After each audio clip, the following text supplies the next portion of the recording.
श्री नंगली निवासी भगवान जी, परम आराध्य देव श्री परम दयाल जी महाराज के पावन चरण कमलों में विराजमान गुरु दरबार का अर्चनीय वंदनीय संत समाज,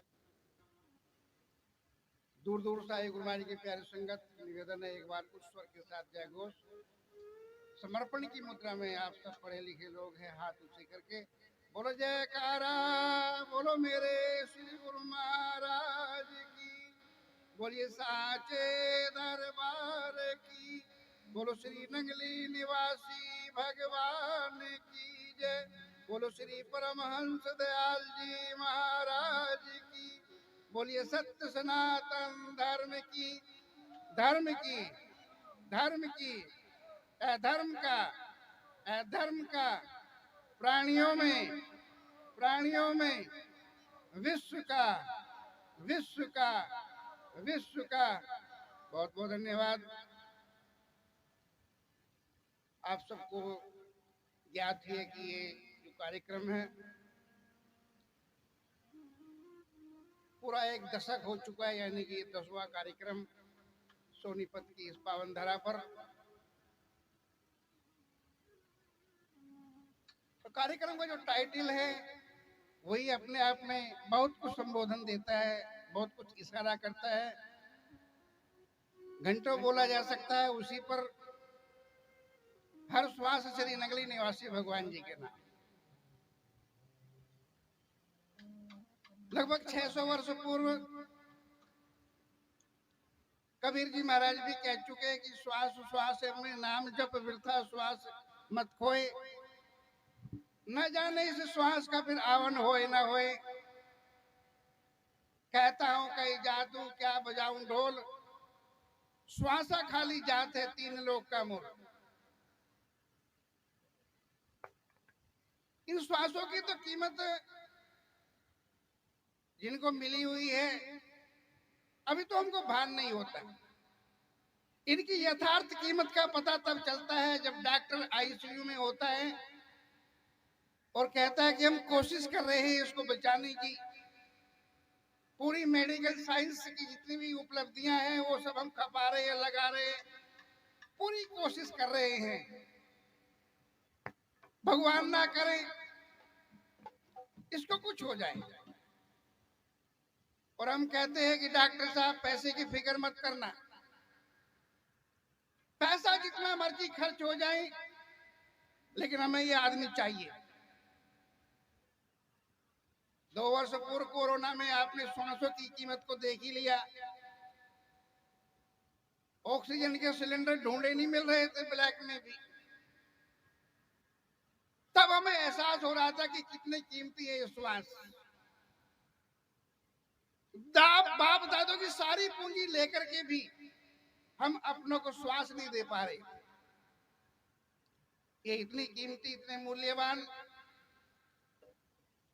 और इससे बड़ा मूल्यांकन हम कर भी क्या सकते हैं कि कहता हूं कहीं जातू क्या बजाऊं ढोल, श्वासा खाली जात है तीन लोग का मोल। जरा कल्पना करें आपके पास कोई ऐसा पैरामीटर नहीं होगा कि जो बात कबीर जी कह रहे हैं उसका मूल्यांकन कर सके। तीन लोग का मोल, एक श्वास की कीमत। अब 3 लोग का कैलकुलेशन कर लीजिएगा। अब 3 लोग की तो क्या करेंगे, अपने भारत की ही कर लो और छोड़ो सोनीपत की ही कर लो, कितने रुपए का होगा। एक श्वास की कीमत बता रहे हैं ये तो, लेकिन 21,600 श्वास हम 24 घंटे में रोज खारिज कर रहे हैं। 21,600 हिसाब नहीं लगा पाएंगे। कोई ऐसा हमारे पास यंत्र नहीं है कि हम हिसाब लगा सके कि यदि हम एक दिन ये सुमरण नहीं करते, मालिक की सेवा नहीं करते, तो हम कितना बड़ा घाटा कर बैठे। हर श्वास श्री नंगली निवासी भगवान जी के नाम। श्री नंगली निवासी भगवान जी के ही नाम क्यों? अपनी बीवी के नाम क्यों नहीं, अपने बेटे के नाम, अपने बाप दादों के नाम, अपने घर गांव के नाम क्यों नहीं? क्योंकि नंगली निवासी भगवान जी इस धरा पर 137 वर्ष पूर्व आए, 87 वर्ष उसको इस धरा से गए हुए विदा हुए भी हो चुके हैं। वो इतनी बड़ी मानव जाति के कल्याण की गारंटी लेकर के आए थे और उनकी बेचैनी लोगों ने देखी भी एक बार। मेरे पूज्य गुरुदेव परम पूज्य आनंद श्री विभूषित स्वामी अर्जुनानंद जी महाराज बताते हुए कई बार अश्रुपात भी करने लगते हैं। वो कहते हैं कि चकोड़ी का जो दालान था, वरांडा था, काफी लंबा था। रात्रि का काल भयावह है, गर्मी। गुरु महाराज जी अपने शरीर पर केवल कटी वस्त्र पहने हुए, एक अचला बांधे हुए बस, और हम लोग पंखा लेकर के उनके पीछे पीछे, वो कभी दाएं जाते, कभी बाएं जाते, कभी दाएं जाते, कभी अकुलाहट उनके चेहरे पर देखते बनती थी। स्वामी परम ज्ञानानंद जी महाराज, परम पूज्य मेरे गुरुदेव स्वामी अनमोल प्रेमानंद जी इत्यादि महापुरुष देख करके हैरान थे कि इतना बेचैन हमने कभी प्रभु को देखा नहीं। आज बात क्या है, पूछने की हिम्मत नहीं हो रही। दंडवत कर देते हैं कि अब तो प्रभु रुकेंगे, अब रुकेंगे तो पूछेंगे बात क्या है, तो हम प्रश्न करेंगे। यही हुआ, उन संतों ने दंडवत प्रणिपात कर दिया। महाप्रभु कहते कि आंखों आंख ही आंकना है, मतलब कहो क्या कहना है। कहा महाराज जी आप क्यों उद्विग्न हैं, ऐसी क्या बात हो गई है, किस कारण से आप इतने परेशान हैं। रात्रि का काल है, विश्राम का काल है, लगभग 12:30 बज चुके हैं। शरीर से आप इतना काम लेते हैं, दिन भर आप प्रवचन करते रहे हैं, और अब ये अकुलाहट के कारण से निद्रा भी नहीं, विश्राम भी नहीं। आखिर कारण का पता तो चले। हम लोगों के लायक जो सेवा होगी हम आपके उस पीड़ा में सहयोग करेंगे। आप जरा अपनी तकलीफ तो बताइए क्या है।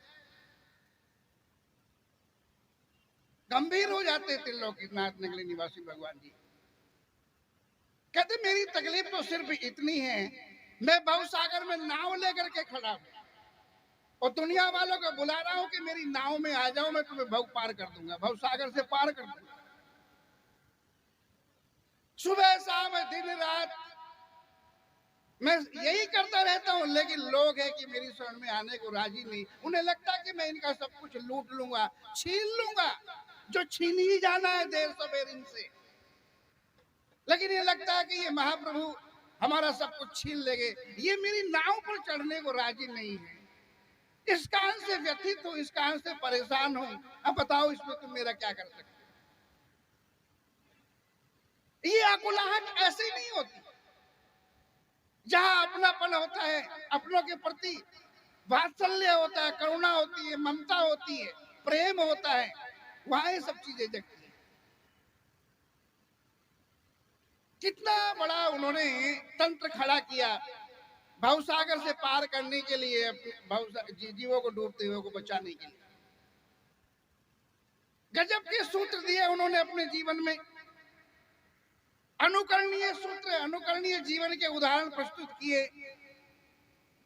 कई बार मैं मूल्यांकन करता हूं, जो पूर्व में अवतार हो चुके हैं उन्होंने जो किया, श्री नगली निवासी भगवान जी ने भी वैसा ही वैसा कुछ किया। एक छोटा सा उदाहरण मैं देखता हूं। बाली को मार दिया जाता है भगवान राम जी के द्वारा, और वो अकुलाहट में है, परेशान है, प्रश्न भी करते हैं कि नाथ कवन मोहि मारा, मुझे क्यों मार दिया। भगवान जी कारण भी बताते हैं। भगवान जी फिर ये दावा भी करते हैं कि मैं चाहूं तो तुम्हें जीवन दान भी दे सकता है। बाली बोलते हैं कि ऐसा मौका कहां मिलेगा मेरे को। त्रिलोकीनाथ सामने खड़े और मैं उनके देखते हुए उनके लोग जा रहा हूं। ऐसा अवसर, मरना तो एक दिन पड़ेगा ही, लेकिन ऐसा अवसर फिर कभी मिलेगा कोई गारंटी तो नहीं। मैं ऐसा अवसर नहीं गंवाना चाहता प्रभु। आप यूं ही सामने खड़े रहो और मैं आपके देखते देखते आपके लोग जाऊं, ऐसा प्रसंग मैं छोड़ूंगा नहीं। लेकिन भगवान जी तो अपने भगवत्ता में आ चुके थे, कहते कि आप कहे तो मैं आपका शरीर रख सकता हूं।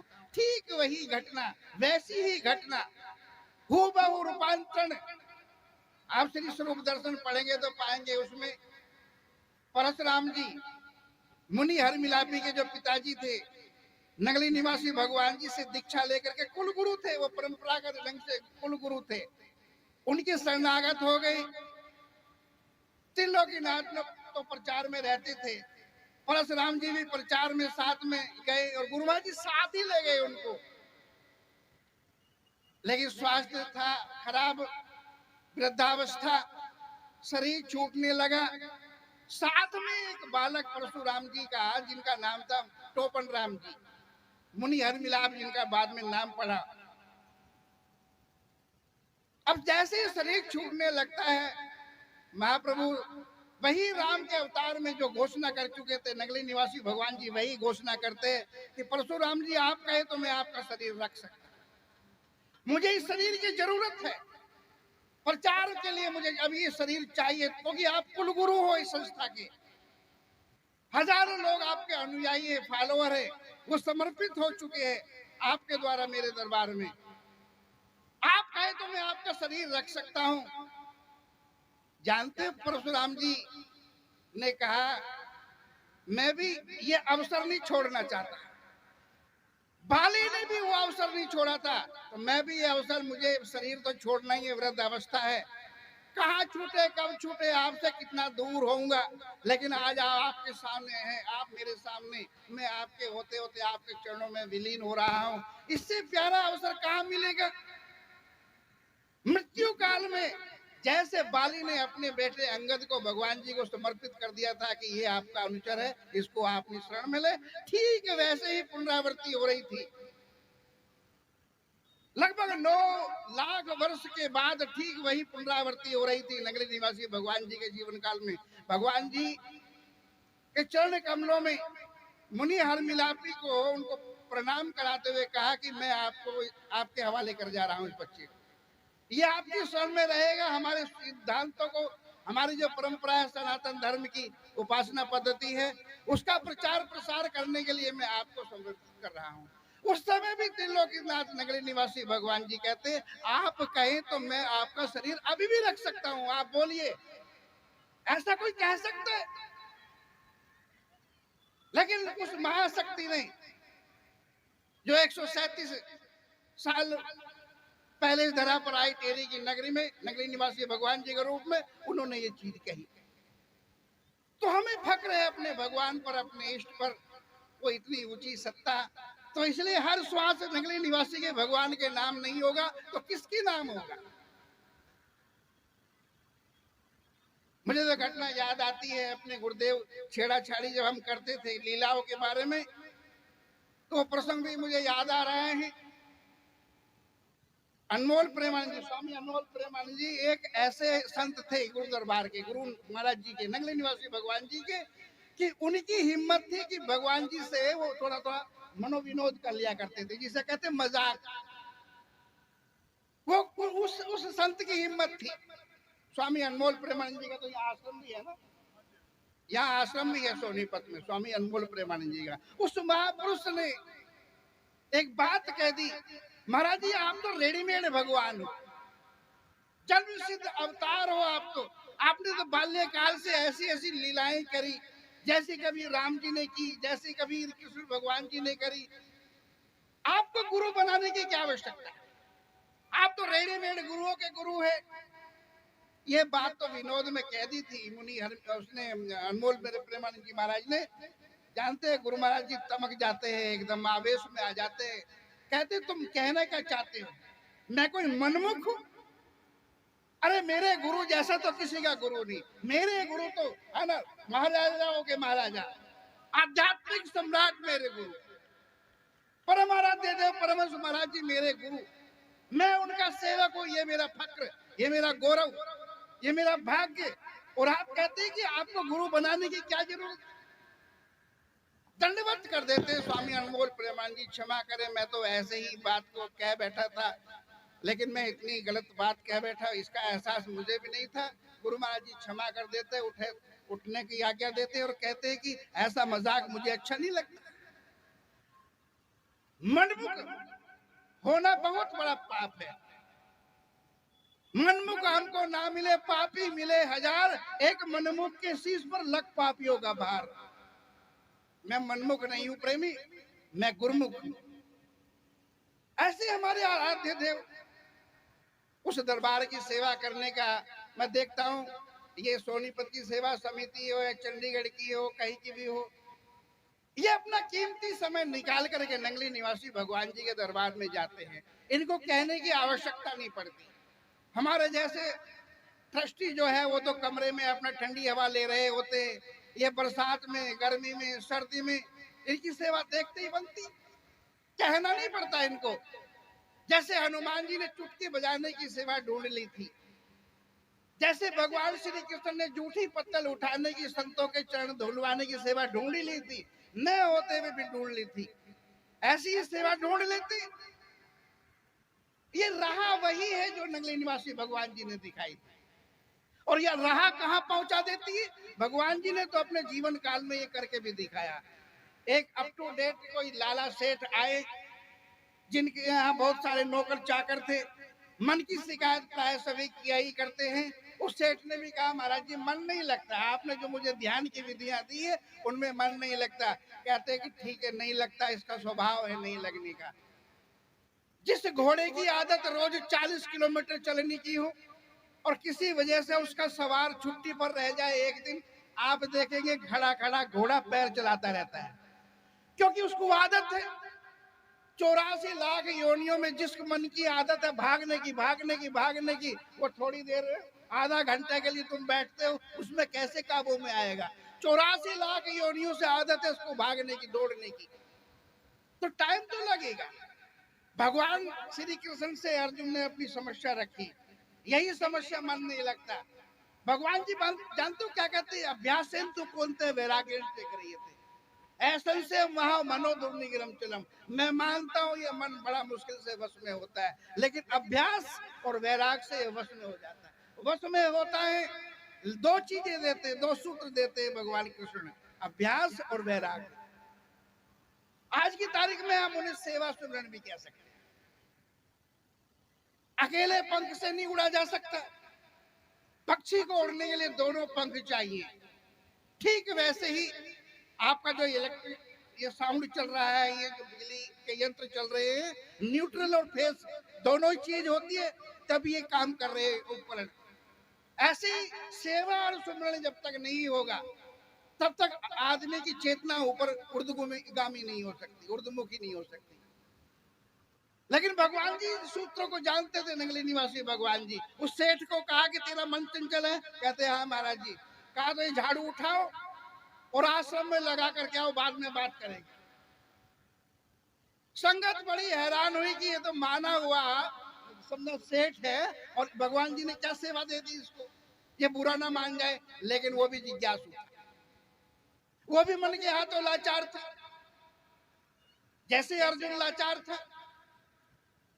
जिस अर्जुन की अपने मन पर इतनी जबरदस्त कमांड थी, स्वर्ग की अप्सरा मेनका के प्रेरणा निवेदन को भी जिसने इनकार कर दिया, ठुकरा दिया, जिसकी अपने मन पर इतनी जबरदस्त कमांड, वो अर्जुन भगवान से कहता है कि ये मन बड़ा चंचल है, चलायमान है। उसको काबू करने का सूत्र जैसे भगवान श्री कृष्ण देते हैं, ऐसी नंगली निवासी भगवान जी ने उस लाला को कहा झाड़ू उठा और आश्रम में लगा करके तब बैठ के बात करेंगे। देखते कैसे ये मन भागता है, और सचमुच यही हुआ। भूत बन गया और झाड़ू लगाते लगाते लंबा चौड़ा आश्रम। सुबह को गया था बेचारा, शाम तक जब आया भूत बन चुका था। दूर से ही प्रणिपात कर दिया, दंडवत कर देता है। कहते गुरु महाराज जी अब क्या स्थिति है मन की? प्रेमी कहा कि महाराज जी अब तो मन की नानी मर गई है, अब तो इस श्वास में हर समय चल रहा है, वही मंत्र चल रहा है, अब कहीं नहीं भाग रहे महाराज जी। कहा जब भी ये मन बदमाशी करे यही किया करे।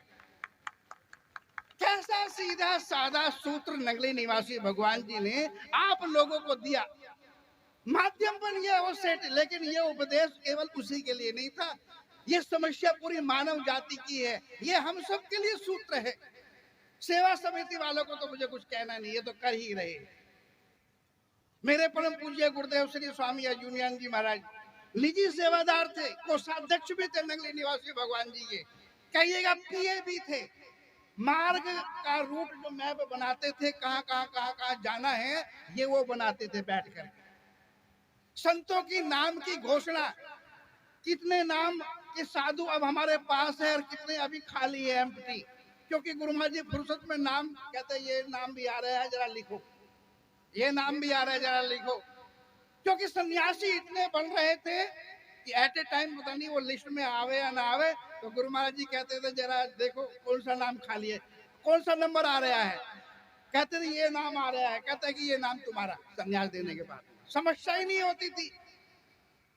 मेरे पूज्य महाराज जी कहते थे कि लगभग 1400 सन्यासियों की लिस्ट हमारे पास थी। 1400 सन्यासी, इतना बड़ा तंत्र।